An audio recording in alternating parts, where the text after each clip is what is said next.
He should have died that night, March 24th, 1944, a date that would forever belong to the cold. Burning skies over Germany.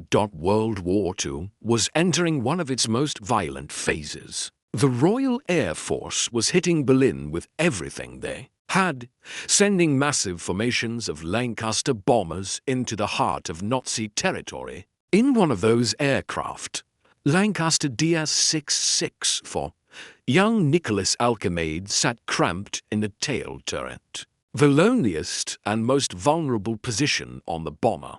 At just 21 years old, he already carried the weight of dozens of combat missions on his shoulders. The night was deceptively calm.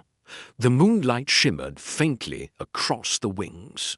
Below them lay a continent engulfed in war. Inside the bomber, the engines roared like giants, the fuselage rattled with every shift of wind. The smell of oil, metal, and cold air filled the crew's lungs. Nicholas sat isolated in his turret, separated from the rest of the crew by yards of cold metal. Tail gunners lived with one truth: if the enemy came, they came for you first. But nothing about the air felt unusual.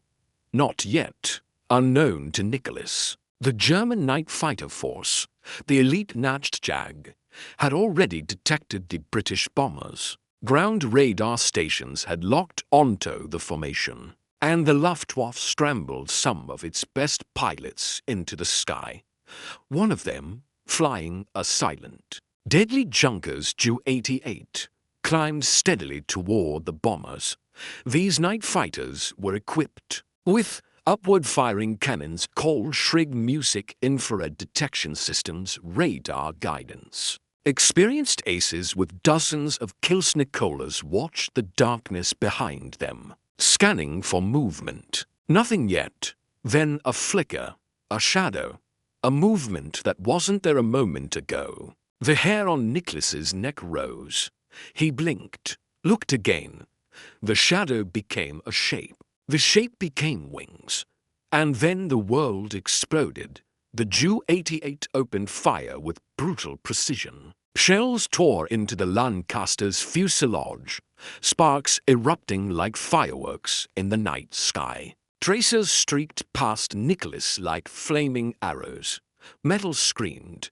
The aircraft shook violently. A cannon round slammed into the fuel line, and the bomber ignited. Fire erupted instantly, not like a gentle flame, but like a dragon breathing through the aircraft, engulfing everything it touched. The intercom filled with frantic voices.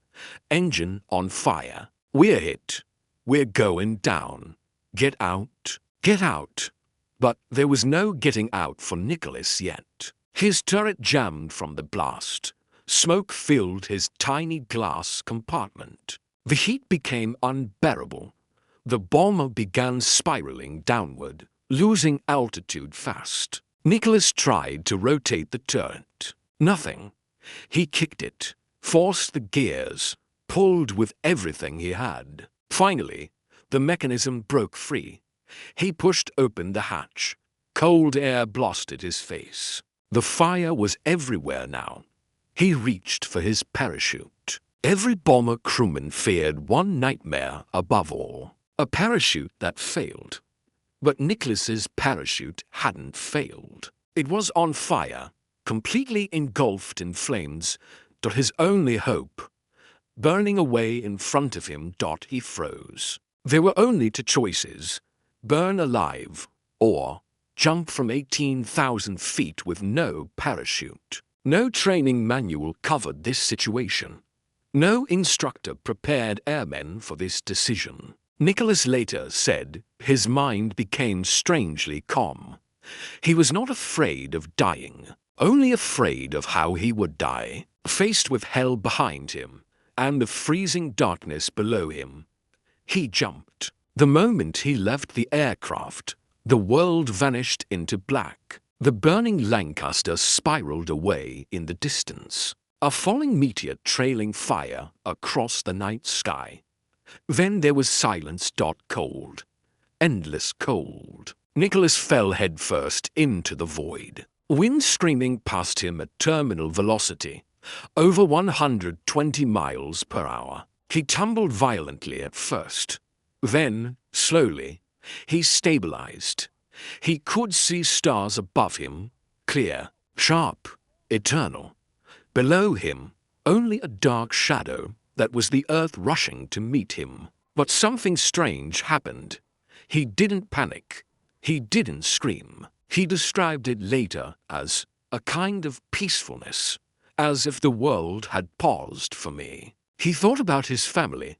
He thought about home.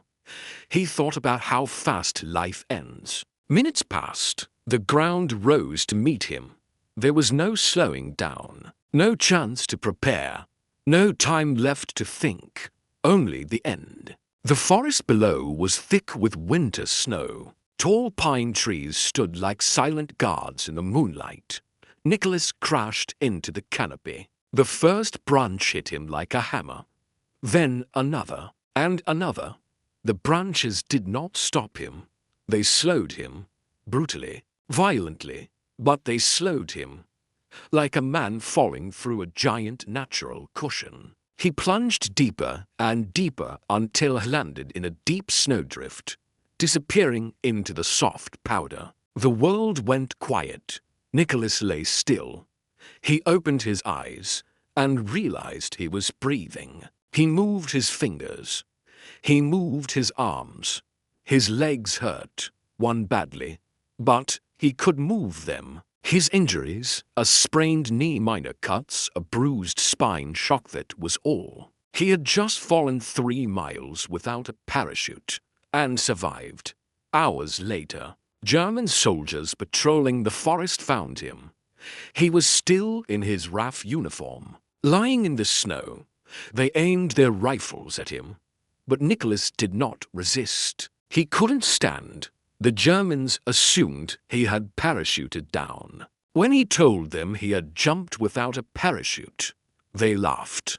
Then they accused him of lying. Then they interrogated him for hours, demanding the truth. Nicholas stuck to his story. The Germans decided to investigate. The Luftwaffe's crash recovery team located the wreckage of Lancaster DS-664. Inside the burned remains, they found Nicholas's parachute completely destroyed, burned into black ash. Still attached to the aircraft from leather was no way he could have used it. They were stunned. German officers returned to Nicholas and did something extraordinary.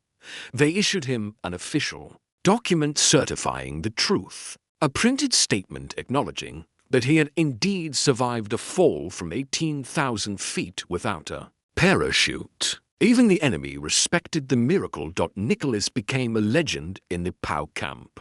Guards and prisoners alike gathered round him, retelling the story of the man who fell from the sky. Nicholas survived captivity and returned home after the war. Despite becoming the subject of newspapers, books, and television stories, he never saw himself as a hero. He often said, "When your time is not up, it's not up." He lived quietly, raised a family, worked a factory job. He passed away in 1991, leaving behind one of the greatest survival stories in human history. Nicholas Alkemade did the unimaginable.